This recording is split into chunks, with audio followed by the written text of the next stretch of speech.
పాత్రికేయ మిత్రులందరికీ నా హృదయపూర్వక నమస్కారం.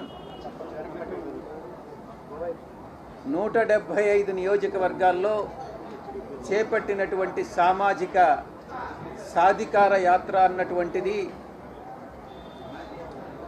ఆంధ్ర రాష్ట్రానికే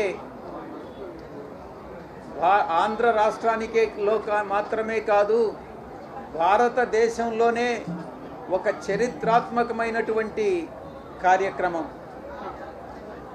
సామాజిక సాధికార యాత్ర అన్నటువంటిది ఒక ఆంధ్ర రాష్ట్రానికి ప్రతిరూపం.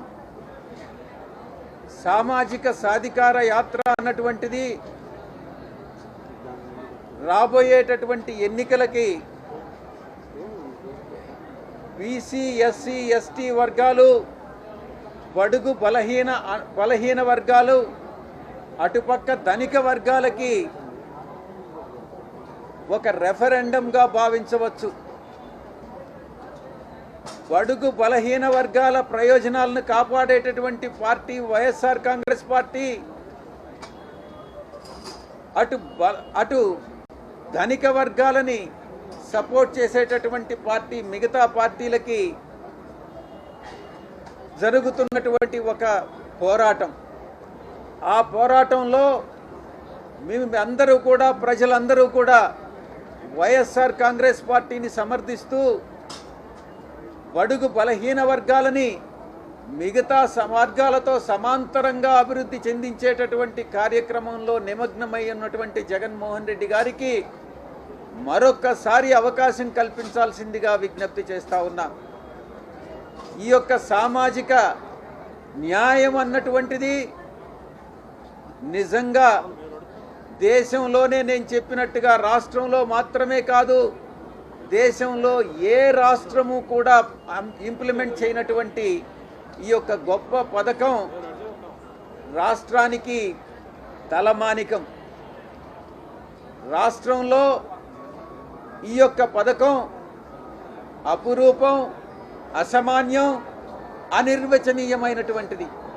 కాబట్టే వైఎస్ఆర్ కాంగ్రెస్ పార్టీకి మరొక్కసారి అవకాశం ఇవ్వండి. జగన్మోహన్ రెడ్డి గారిని మరొక్కసారి ముఖ్యమంత్రిని చేయండి. ఇప్పుడు చేసినటువంటి 5 సంవత్సరాల్లో చేసింది కాకుండా రాబోయేటటువంటి 5 సంవత్సరాల్లో ఈ యొక్క వర్గాలన్నిటినీ కూడా మిగతా వర్గాలతో ఏదైతే అసమానతలు ఉన్నాయో సమాజంలో, ఈ అసమానతలు అన్నటువంటిది కొన్ని శతాబ్దాలుగా ఈ అసమానతలు వస్తూ ఉన్నాయి.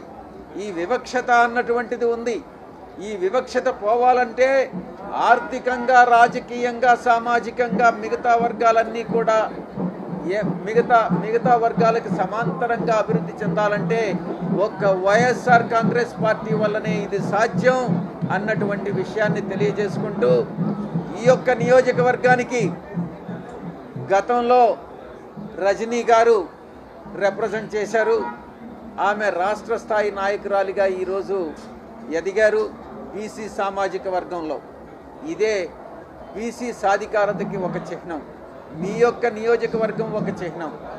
అదే రకంగా ఆమె ప్రతినిధిగా ఇక్కడ చిలకలూరిపేట నియోజకవర్గం నుంచి 2024 జరగబోయేటటువంటి సార్వత్రిక ఎన్నికల్లో మల్లెల రాజేష్ నాయుడు గారు పోటీ చేయబోతున్నారు వైఎస్ఆర్ కాంగ్రెస్ పార్టీ అభ్యర్థిగా. కొన్ని వదంతులు, పుకార్లు వస్తూ ఉన్నాయి.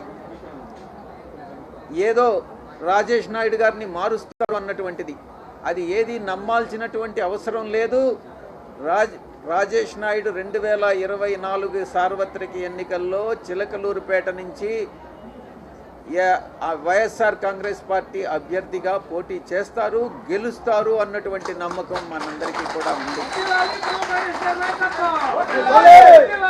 కాబట్టి రజనీ గారి ప్రతినిధిగా, రజనీ గారి పెట్టినటువంటి మనిషిగా మీరందరూ కూడా రజనీ గారికి ఏ రకంగా అయితే గతంలో మీరు సపోర్ట్ చేశారో అదే రకంగా ప్రతి ఒక్క సామాజిక వర్గం కూడా అందరూ కూడా రాజేష్ నాయుడిని బలపరిచి వైఎస్ఆర్ కాంగ్రెస్ పార్టీని మరొక్కసారి అధికారంలోకి తీసుకురావాల్సిందిగా విజ్ఞప్తి చేస్తూ మీ దగ్గర సెలవు తీసుకుంటా ఉన్నాను.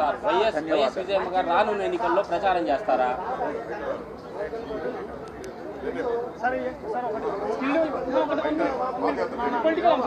సామాజిక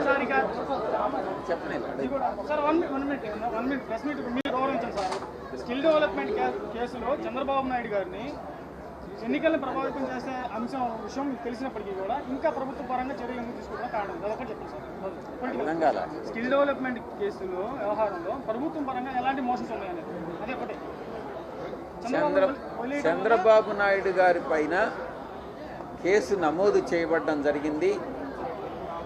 ఆయనకి కోర్టులో బెయిల్ వచ్చింది. ఆ కేసులో విచారణ అన్నటువంటిది పూర్తవుతుంది. ఛార్జ్ షీట్ ఫైల్ చేయడం జరుగుతుంది. దాంట్లో ఎటువంటి సందేహం లేదు.